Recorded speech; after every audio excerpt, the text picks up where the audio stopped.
Buenas, el día de hoy vamos a revisar un tema un poco corto, pero importante para entender lo que viene después, que es digestión y absorción de lípidos. Bien, entonces vamos a ver un poco lo que son las fuentes de ácidos grasos combustibles. Es decir, de dónde vamos a conseguir nosotros ácidos grasos para ser utilizados como energía. Las grasas primero pueden ser consumidas en la dieta, pueden ser las grasas almacenadas en las células adiposas y las grasas sintetizadas en un órgano y que se exportan a otro. Esta función sobre todo la cumple el hígado, de sintetizar grasas y exportarlas, en forma sobre todo de lipoproteínas. Los triglicéridos de la dieta, es decir, lo que nosotros consumimos, en promedio van a representar lo que es el 40% o más del total de energía necesaria diariamente en una persona en un país industrializado. Y hay ciertos tejidos, como por ejemplo el hígado, el corazón y el músculo esquelético en reposo, que utilizan triglicéridos en más del 50% de sus necesidades metabólicas diarias, energéticas. Pero músculo en reposo, porque el músculo cuando está en actividad utiliza glucosa. Las grasas de la dieta están constituidas en un 90% de triglicéridos, en otro 10% de fosfolípidos y colesterol esterificado, ¿no? O éster de colesterol. Y vamos a ver una clasificación de la expresión de grasa fecal. El valor normal es el 4% del ingreso de la dieta se debe excretar, es decir, no se absorbe, por lo tanto se excreta a nivel de las heces. Del 5 al 9% ya hablamos de mala absorción de las grasas, y más del 9% ya hablamos de esteatorrea o heces grasas, que por ejemplo viene junto en lo que es el gran síndrome de mala absorción intestinal, que puede ser por disfunción de algunas de las enzimas que vamos a revisar ahora para la absorción de los lípidos, disfunción de los ácidos biliares de repente, o algún tipo de ictericia obstructiva que obstruya la salida de ácidos biliares. Cualquiera de varias situaciones clínicas pueden llevar al desarrollo de esteatorrea por mala absorción de las grasas. Entonces, dentro de estos procesos que vamos a revisar ahora, vamos a tener eventos luminales que ocurren en la luz del tubo digestivo. El primero es la emulsificación, pues la lipólisis, la solubilización micelar, el cuarto la difusión, y eventos mucosos que ocurren dentro del enterocito, dentro de la célula intestinal. Captación, resíntesis lipídica, formación del kilomicrón y secreción a la linfa. Entonces vamos a revisar proceso a proceso de manera detallada. Acá vemos un esquema general. Entonces nosotros ingerimos grasas con la dieta.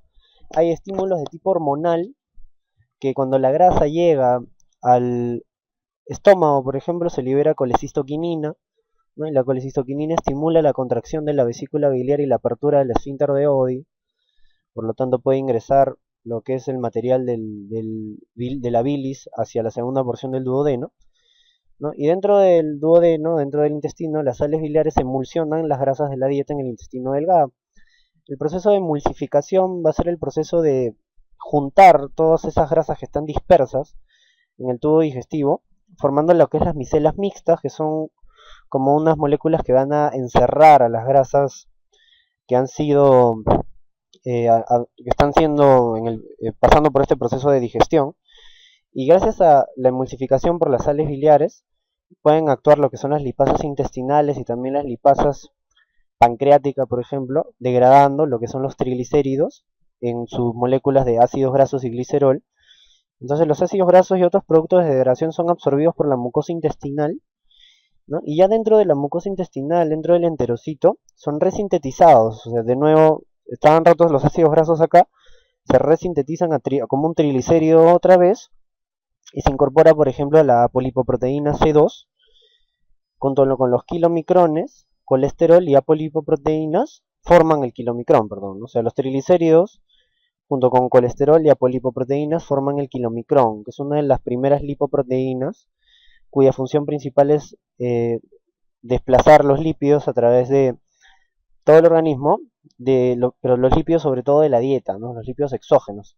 Es diferente al resto de lipoproteínas que más bien transportan los lípidos endógenos, como las que vamos a ver después en las clases siguientes, que son la VLDL, ¿no? La LDL, la IDL, la HDL. Y el kilomicrón, ¿a dónde va? Va al sistema linfático, ¿no? Es decir, la grasa que se absorbe del intestino no pasa por el hígado a través del sistema porta, sino se va a través de los vasos linfáticos, llega por ejemplo a través de la gran vena linfática en el ángulo yúbulo subclavio izquierdo, ¿no? Y así de esa manera llega a la sangre y se desplaza hacia los tejidos, ¿no? Y por ejemplo tenemos un miocito, una célula muscular que necesita los triglicéridos que tiene este kilomicrón para usarlos como energía. Entonces vamos a tener, ya vamos a conocer estas enzimas en las clases posteriores. Por ejemplo, la lipoproteína lipasa, activada por la polipoproteína C2, que la va a tener el kilomicrón. En los capilares, la lipoproteína lipasa lo que hace es convertir los triglicéridos que están dentro del kilomicrón en ácidos grasos y glicerol. Entonces el ácido graso puede ingresar dentro del miocito y mediante beta oxidación generar ATP, ya para ser utilizado como energía. Y si es un adipocito, por ejemplo, serán reesterificados para su almacenamiento, ¿no? Entonces, en este esquema general estamos viendo lo que vamos a ver en la clase de hoy, que es solamente hasta el paso 4, ¿no? Lo que se va a ver en posteriores videos, como lo que es lipoproteínas plasmáticas, que son el paso 5 y 6, y el paso 7 y el 8 son dos clases más, que ya las veremos en los siguientes videos, ¿no? Lo que es beta-oxidación, biosíntesis de ácidos grasos, biosíntesis de triglicéridos. Entonces este esquema general es muy importante, estamos viendo muchas cosas que se van a revisar a detalle en los posteriores videos. Bien. Entonces el primer paso de los que vamos a revisar ahora es la emulsificación o la función de los ácidos biliares. Entonces, ¿qué es un ácido biliar? Son moléculas derivadas del colesterol que permiten la digestión de las grasas. Lo que van a hacer es solubilizarlas formando las micelas mixtas, que son estos compuestos que estamos viendo acá, ¿no? Vamos a tener unos polos hidrófilos, es decir, las cabezas, y unas colas lipófilas o hidrófobas, ¿no?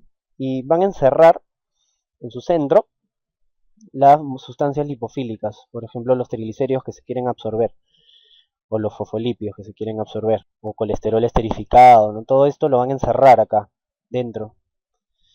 Entonces, estas van a ser moléculas de tipo anfipático que tienen su extremo hidrofóbico, ¿no? Al centro, y su extremo hidrofílico. Van a formar entonces esta capa, encerrando en el centro a las sustancias lipofílicas que se quieren absorber.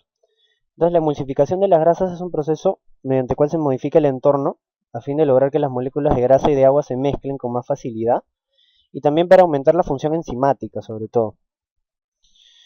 Entonces, acá tenemos la micela, ¿no? Y dentro hemos encerrado triglicéridos, fosfolípidos y colesterol esterificado. Entonces, los ácidos biliares van a aumentar la función de la lipasa pancreática, que es la enzima principal en la degradación de los triglicéridos, y van a hacer que se disminuya la tensión superficial. ¿Qué quiere decir? Que la dispersión de lípidos, es decir, los lípidos que están dispersos por todo el tubo digestivo, lo van a compactar en las micelas, ¿no? En el que son estas pequeñas partes. Y como lo están compactando, existe una mayor superficie expuesta a la acción de las lipasas, lo que favorece su absorción. A su vez tienen una acción de tipo colerética, que estimula la producción de la bilis. ¿No? Acá tenemos la definición de tensión superficial, que se denomina a la tensión superficial de un líquido a la cantidad de energía necesaria para aumentar su superficie por unidad de área, ¿no? En este caso lo que queremos es compactar la superficie del lípido con el objetivo de tener una mayor superficie expuesta a las lipasas. Entonces, ¿qué tipos de ácidos biliares tenemos, no? Primero vamos a tener los primarios, derivados del colesterol, que son producidos por el hepatocito, que son el ácido cólico y el ácido queno desoxicólico. Vamos a tener que las bacterias intestinales van a degradar estos productos y van a producir a los ácidos biliares secundarios, que son, por ejemplo, el ácido desoxicólico, que deriva del cólico, y el ácido litocólico, que deriva del queno desoxicólico. Y tenemos uno terciario, también producido por bacterias intestinales. A partir del litocólico nos derivará el ácido uro desoxicólico. Los ácidos biliares, el más abundante de ellos es el ácido cólico, ¿no? En menor proporción se encontrará el ácido queno desoxicólico. En la bilis son excretados conjugados, con glicina o con taurina. En el caso de que el ácido cólico se conjugue con glicina, que acá tenemos esta es la glicina, se formará el ácido glicocólico. Si nos acordamos, tiene la estructura de los 4 anillos del colesterol, ¿no? Porque son moléculas derivadas. Si el ácido queno desoxicólico, perdón, se conjuga con taurina, nos formará el ácido taurocólico, ¿no? Acá tenemos la taurina. Bien, la lipólisis es el segundo paso. ¿Qué enzimas están involucradas en la digestión? La primera es la lipasa pancreática, después tenemos una isomerasa producida por el intestino, la colesterolasa producida por el páncreas, tenemos las diferentes fosfolipasas, acá solamente mencionan a la fosfolipasa A2, también pancreática, pero tenemos también fosfolipasa A1, fosfolipasa C, fosfolipasa D. Vamos a ver todas las fosfolipasas. Entonces vamos a revisar primero lo que es la función de la lipasa pancreática.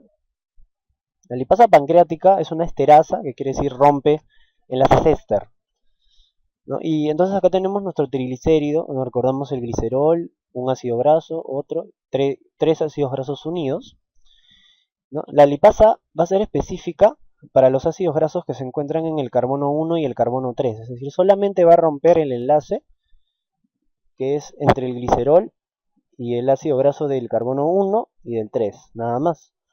No puede romper el del 2, el que está acá en azul. Prefiere lo que son ácidos grasos de cadena larga, es decir, más de 12 carbonos. Solamente va a reaccionar con los ácidos biliares, es decir, no funciona si es que no hay ácidos biliares. Requiere de una colipasa pancreática que estabiliza el complejo enzimático micela. Y lo que hace es hidrolizar los triglicéridos de la dieta. Entonces vamos a revisar un poco la reacción acá. Si tenemos que primero va a romper el enlace entre el ácido graso del carbono 3, acá, y el glicerol va a liberar un ácido graso y nos va a quedar el 1,2 diacilglicerol, porque tiene solamente unido ácido graso en el carbono 1 y en el carbono 2. Si actúa nuevamente, nos liberará el ácido graso del carbono 1. Y nos queda entonces un 2-monoacilglicerol, que quiere decir solamente tiene un ácido graso en el carbono 2. Y como estamos diciendo, la lipasa pancreática no puede romper el enlace que se encuentra en el carbono 2, solamente puede en el carbono 1 y el 3. ¿Ya? Entonces solamente nos ha liberado dos ácidos grasos, el del carbono 1 y el del carbono 3. Y para eso entra a tallar la función de la isomerasa intestinal, ¿no? ¿Qué va a hacer la isomerasa intestinal? Ese ácido graso que se encuentra en el carbono 2, acá lo va a mover al 1, formando el 1-monoacilglicerol, ¿no? Es decir, solamente lo mueve del carbono 2 al carbono 1. ¿Y con qué objetivo? Con el objetivo de que la lipasa pancreática pueda actuar de nuevo y romper el enlace entre el ácido graso del carbono 1 y el glicerol, liberando entonces el último ácido graso y ya el glicerol libre. Entonces de esta manera ya la lipasa pancreática rompe los tres enlaces que se encuentran entre los tres ácidos grasos y el glicerol del triglicérido. Bien, entonces la isomerasa, su función solamente es cambiar de lugar el ácido graso para que nuevamente pueda volver a actuar la lipasa pancreática. Bien, la función de la fosfolipasa A2. Si nosotros recordamos el fosfolípido, tenía su estructura un glicerol 3-fosfato acá de negro, un ácido graso acá de azul, un ácido graso de verde y un grupo de cabeza X acá de rojo, ¿no? Que puede ser cualquier molécula. ¿Qué hace la fosfolipasa A2? La fosfolipasa A2 cataliza la hidrólisis del enlace éster que une el ácido graso al hidroxilo del carbono 2 del glicerol en los glicerofosfolípidos. Entonces, ¿qué hace? Libera justamente el ácido graso que se encuentra en el carbono 2, el que está de verde, lo libera, ¿no? Y queda un ácido graso y un glicerol fosforilado, que todavía tiene un ácido graso en el carbono 1. ¿Ya? La fosfolipasa A2 solamente va a liberar el ácido graso del carbono 2, de un glicerofosfolípido. Pero existen diversas, ¿no? Estamos diciendo entonces que la A2 libera el enlace que se encuentra entre el carbono 2 y el ácido graso. Tenemos a la A1 que va a liberar el enlace entre el carbono 1 y el ácido graso que está unido acá. La fosfolipasa C libera el enlace entre el fósforo y el carbono 3 del glicerol. La fosfolipasa D libera el enlace entre el fósforo y el X, que en este caso este X es un carbohidrato, este es un nioinositol bifosforilado. Entonces recordar las diferentes ubicaciones de las fosfolipasas, ¿no? La fosfolipasa 1 será el enlace entre el carbono 1 y el ácido graso, que se encuentra allí. El A2 entre el carbono 2 y el ácido graso del carbono 2. La C entre el fosfato y el carbono 3. Y la D entre el fosfato y el correspondiente grupo X que en este ejemplo es un carbohidrato. La colesterolasa pancreática, ¿qué es lo que va a hacer la colesterolasa? Nosotros, el colesterol que se ingiere en la dieta, se ingiere como un éster de colesterol, es decir, un colesterol unido con un ácido graso en su cabeza polar, acá. Entonces, ¿qué hace la colesterolasa? Va a catalizar la hidrólisis de los ésteres de colesterol con ácidos grasos, y lo que nos libera es una molécula de colesterol libre y una molécula de ácido graso libre. Bien. Todo con el objetivo de que estos compuestos puedan ser absorbidos a través de la mucosa intestinal. Siguientes procesos que nos falta ver, entonces, la solubilización micelar, difusión, captación, resíntesis lipídica, formación del kilomicrón y secreción a la linfa, ¿no? Los dos primeros procesos que vimos eran los más complejos. Estos son ya un poco más simples. Bien. Entonces tenemos nuestra micela con los triglicéridos, fosfolípidos y ésteres de colesterol en el centro. Y acá tenemos al enterocito, ¿no? La célula intestinal. Entonces las enzimas digestivas van a actuar, las que hemos visto, la lipasa pancreática, la isomerasa, la colesterolasa, las diferentes fosfolipasas, y recordar que actúan en el contexto de que los lípidos estén encerrados en una micela, como estamos viendo acá, y nos van a liberar unos productos, ¿no? Que son ácidos grasos, colesterol y monoacilglicerol. Bien, y entonces así ingresa la micela dentro del enterocito. Recordamos que el enterocito tendrá acá una membrana, que es la membrana plasmática, una bicapa lipídica. Entonces, a través de la bicapa lipídica puede pasar fácilmente la micela y se puede mezclar, es decir, la micela se solubiliza mezclándose con la bicapa lipídica, por eso es que se pierde. Entonces eso lo vemos acá, ¿no? Tenemos nuestra micela. ¿Qué va a pasar con la micela? Se va a perder, porque se ha mezclado con la bicapa lipídica y solo ha ingresado el contenido. ¿Ya?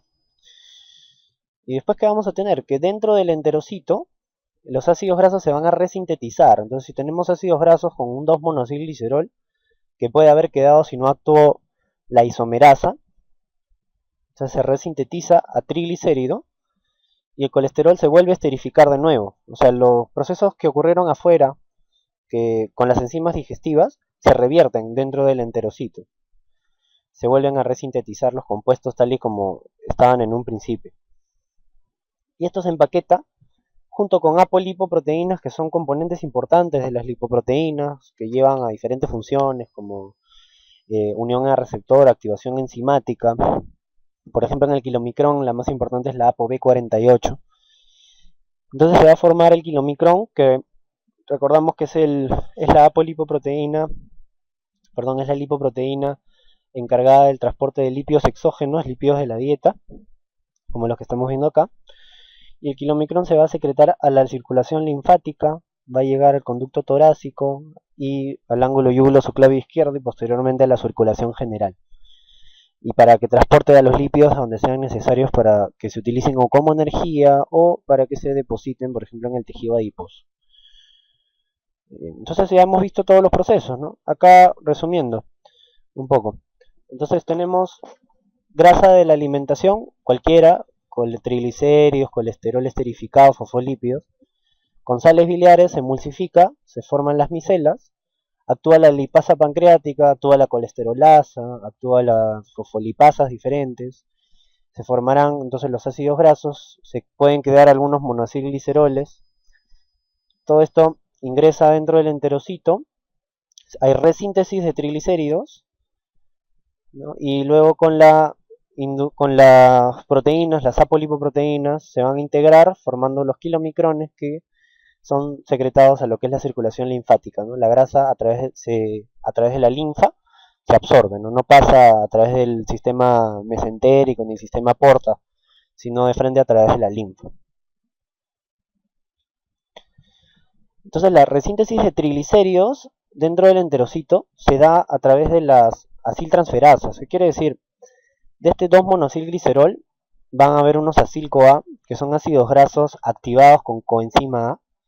Y a través de la monacilglicerol aciltransferasa se va a transferir el ácido graso, se pierde la CoA, formamos un diacilglicerol.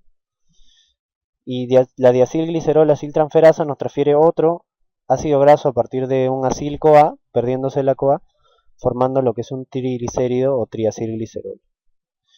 En la pared intestinal entonces se realiza lo que es la resíntesis de los triglicéridos y el aceptor más importante de grupos acilo, es decir, de grupos ácidos grasos, será el 2-monacilglicerol, que es absorbido en el lumen intestinal. Cuando no actúa la isomerasa, se queda como 2-monacilglicerol y el 2-monacilglicerol sí puede ser absorbido. Y este va a ser el principal aceptor de grupos acilo para la resíntesis de nuevo de los triglicéridos. Bien, gracias. Esto es todo por esta pequeña clase, ¿no? La siguiente será lipoproteínas y ya posteriormente las vías metabólicas a conocer.